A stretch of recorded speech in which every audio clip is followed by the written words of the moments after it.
When Henry came back, he felt much better. Then they coupled him up. "Peep, peep," said Edward, "I'm ready." "Peep, peep, peep," said Henry, "so am I." "Pull hard, we'll do it. Pull hard, we'll do it." They puffed together.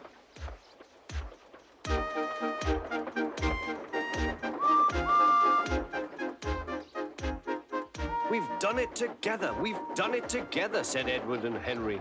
"You've done it, hooray! You've done it, hooray!" sang the coaches. Everyone was excited. Sir Topham Hatt leaned out of the window to wave at Edward and Henry. But the train was going so fast that his hat blew off into a field, where a goat ate it for tea.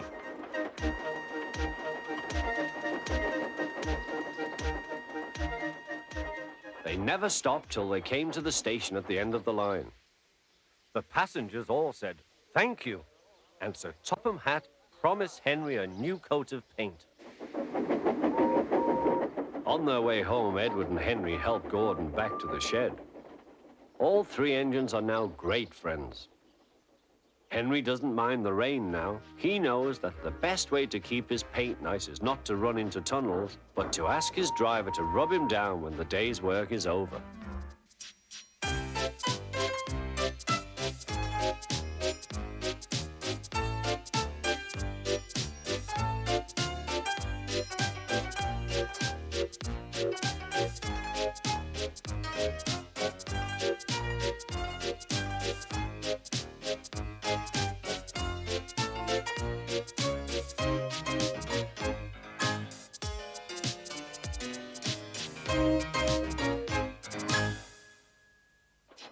Thomas the Tank Engine was grumbling to the other engines.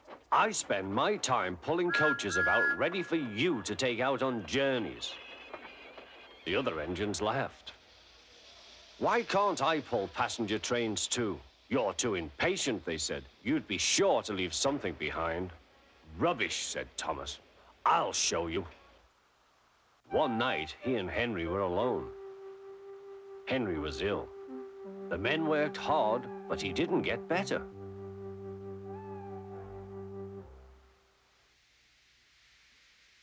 He felt just as bad next morning. Henry usually pulled the first train, and Thomas had to get his coaches ready. If Henry is ill, he thought, perhaps I shall pull his train.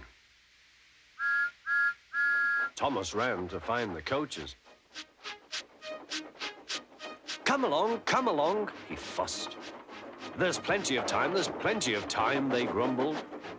Thomas took them to the platform and wanted to run round in front at once. But his driver wouldn't let him. "Don't be impatient, Thomas." Thomas waited and waited. The people got in, the conductor and station master walked up and down, the porter banged the doors, and still Henry didn't come. Thomas got more and more excited. Sir Topham Hatt came to see what was the matter, and the conductor and the station master told him about Henry. "Find another engine," he ordered. "There's only Thomas," they said. "You'll have to do it then, Thomas. Be quick now." So Thomas ran round to the front and back down on the coaches ready to start. "Let's not be impatient," said his driver. "We'll wait till everything is ready." But Thomas was too excited to listen.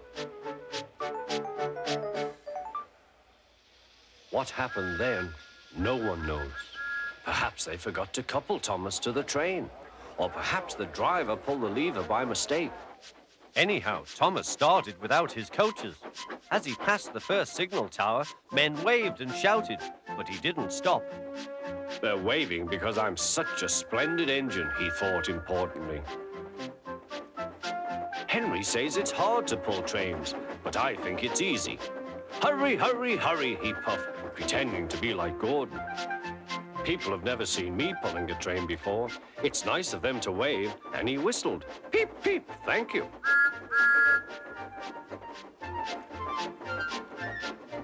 Then he came to a signal at danger. "Bother," he thought. "I must stop, and I was going so nicely too. What a nuisance signals are." He blew an angry peep, peep on his whistle. The signalman ran up. "Hello, Thomas," he said. "What are you doing here?"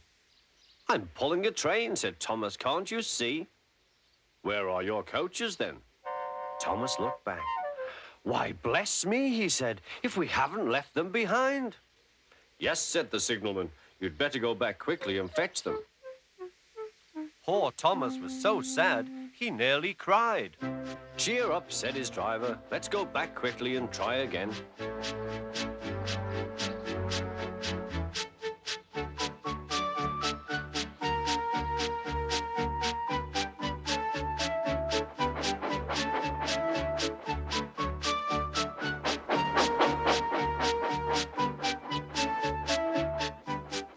At the station, all the passengers were talking at once. They were telling Sir Topham Hatt what a bad railway it was. But when Thomas came back, they saw how sad he was and couldn't be cross.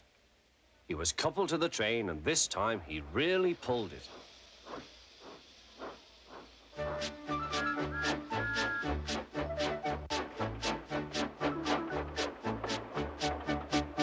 Afterwards, the other engines laughed at Thomas and said, "Look, there's Thomas who wanted to pull a train, but forgot about the coaches." But Thomas had already learned not to make the same mistake again.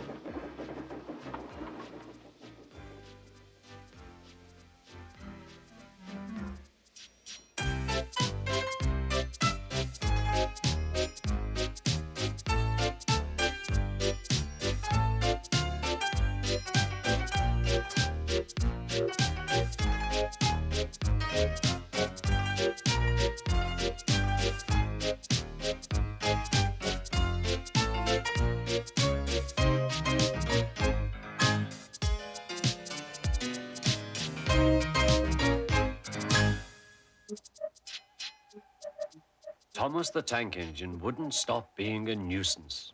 Night after night, he kept the other engines awake. I'm tired of pushing coaches. I want to see the world. The other engines didn't take much notice, for Thomas was a little engine with a long tongue.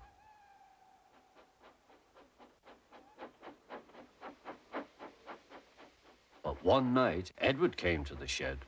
He was a kind little engine and felt sorry for Thomas. "I've got some freight cars to take home tomorrow. If you take them instead of me, I'll push coaches in the yard." "Thank you," said Thomas. "That will be nice."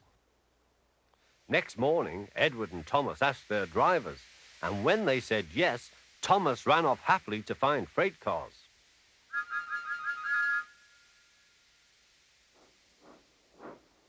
Now, the freight cars are silly and noisy. They talk a lot and don't attend to what they are doing. And I'm sorry to say they play tricks on an engine who is not used to them. Edward knew all about freight cars. He warned Thomas to be careful, but Thomas was too excited to listen.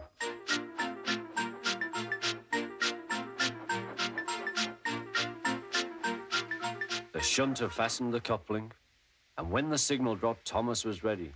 The conductor blew his whistle. "Peep, peep," answered Thomas, and started off. But the freight cars weren't ready.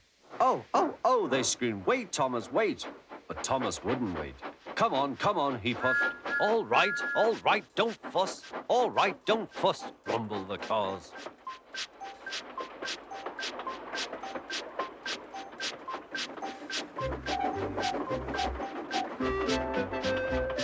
Thomas began going faster and faster. "Whee!" he whistled as he rushed through Henry's tunnel.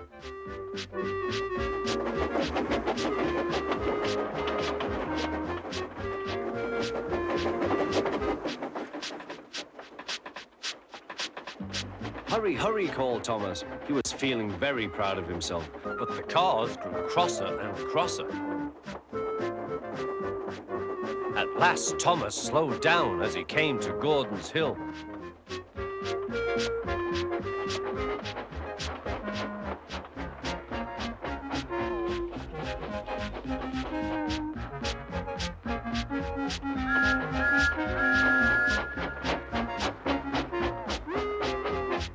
"Steady now, steady," warned the driver as they reached the top. He began to put on the brakes. We're stopping," called Thomas. No," answered the cars, bumping into each other. Go on. Before the driver could stop them, they had pushed Thomas down the hill and were rattling and laughing behind him. Poor Thomas tried hard to stop them from making him go too fast. Stop pushing, he hissed. But the cars took no notice. Go on, they giggled in their silly way.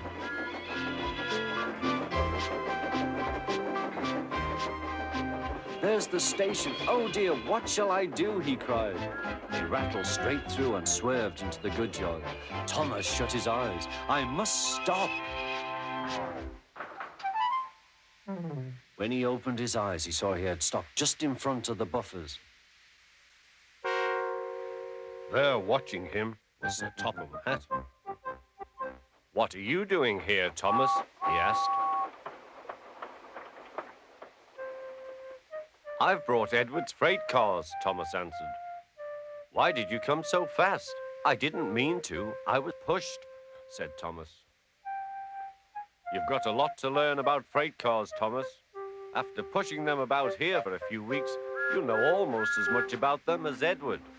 Then you'll be a really useful engine.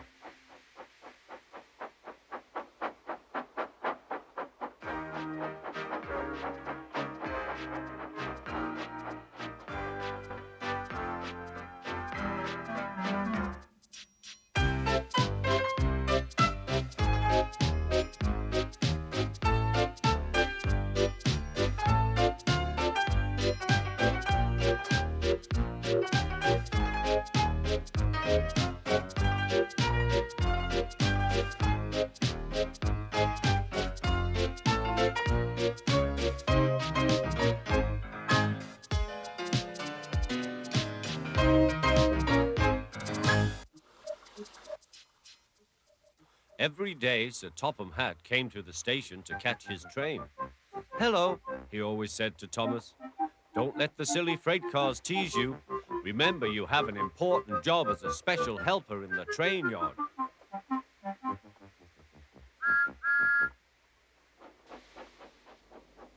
There were lots of freight cars, and Thomas worked very hard pushing and pulling them into place. There was also a small coach and two strange things his driver called cranes. That's the breakdown train, he told Thomas. The cranes are for lifting heavy things, like engines and coaches and freight cars. One day, Thomas was in the yard. Suddenly, he heard an engine whistling. Help! Help! A freight train came rushing through much too fast. The engine was James, and he was frightened. His brake blocks were on fire. They're pushing me, he panted. On, laughed the freight cars, still whistling, help, help. Poor James disappeared. I'd like to teach those freight cars a lesson, said Thomas the tank engine. Soon came the alarm. James is off the line, the breakdown train, quickly. Thomas was coupled on, and off they went.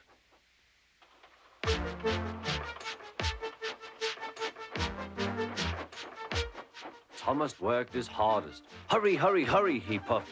He wasn't pretending to be like Gordon. He really meant it. Bother those freight cars and their tricks. I hope poor James isn't hurt.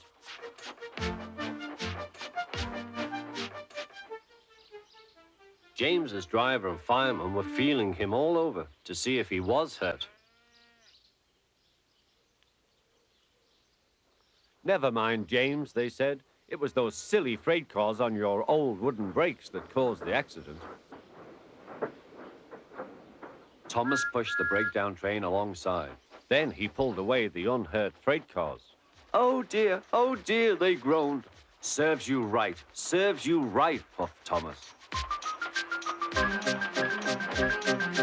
He was hard at work, puffing backwards and forwards all afternoon. This'll teach you a lesson, he told the freight cars. And they answered, yes, it will, yes, it will.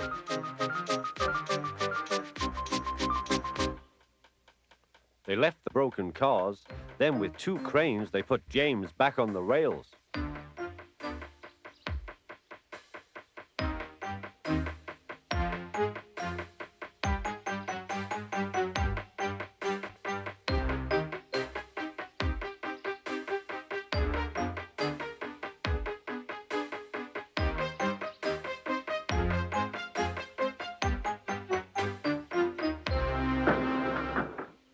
He tried to move, but he couldn't, so Thomas helped him back to the shed.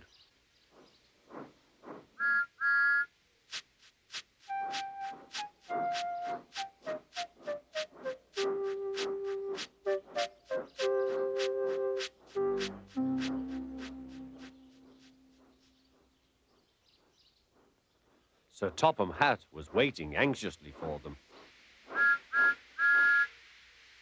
Well, Thomas, he said, I've heard all about it, and I'm very pleased with you. You're a really useful engine. James shall have some proper brakes and a new coat of paint, and you shall have a branch line all to yourself. Oh, thank you, sir, said Thomas. Now Thomas is as happy as can be. He has a branch line and 2 coaches called Annie and Clarabel. He puffs proudly backwards and forwards with them all day.